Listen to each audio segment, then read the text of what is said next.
Les passations de pouvoir s'enchaînent donc depuis l'annonce du gouvernement hier. La majorité des ministres ont pris officiellement leurs fonctions, dont celle très symbolique de Gérald Darmanin à la justice. Bonjour Arthur Delaborde. Bonjour à tous. Alors que faut-il retenir de cette passation de pouvoir qui était quand même assez scrutée, il faut bien le dire? Eh bien, Gérald Darmanin ne s'était pas montré très tendre avec les magistrats lorsqu'il était place Beauvau. Ses premiers mots visent donc à les rassurer, eux ainsi que tous les agents du ministère de la Justice.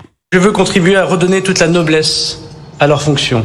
Leur rôle est si essentiel dans notre société. Je veux leur dire que je les respecte. Je veux dire comme élu local que je les admire et que je les défendrai. Le nouveau garde des Sceaux dit vouloir travailler main dans la main avec celui qui l'a remplacé au ministère de l'Intérieur, Bruno Retailleau, et les priorités affichées par Gérald Darmanin ressemblent fort à celles qu'il défendait lorsqu'il était premier flic de France. Dans les tout prochains jours, les procureurs dont je connais le rôle primordial et essentiel et que je remercie pour leur action quotidienne recevront des instructions générales de politique pénale très claires et très fermes pour engager systématiquement des poursuites contre les violences faites aux personnes et singulièrement contre les femmes et les enfants, contre le séparatisme islamiste et les extrémismes violents qui veulent atteindre notre démocratie et notre République, contre le narcobanditisme et le trafic de drogue qui sera la priorité absolue de mon mandat au ministère de la Justice.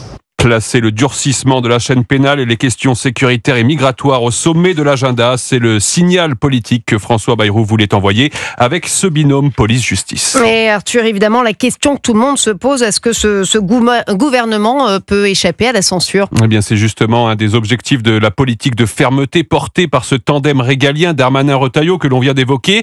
Tenter de dissuader Marine Le Pen d'appuyer sur le bouton de la censure, car le socle soutenant Michel Barnier n'ayant pas été élargi, le nouveau Front populaire reste dans une posture de censure automatique et les députés RN conservent bien leur pouvoir de vie ou de mort sur le gouvernement. La gauche devrait, elle, rapidement déposer une première motion de censure qui devrait être examinée quelques jours après la déclaration de politique générale du 14 janvier. Merci Arthur Delaborde.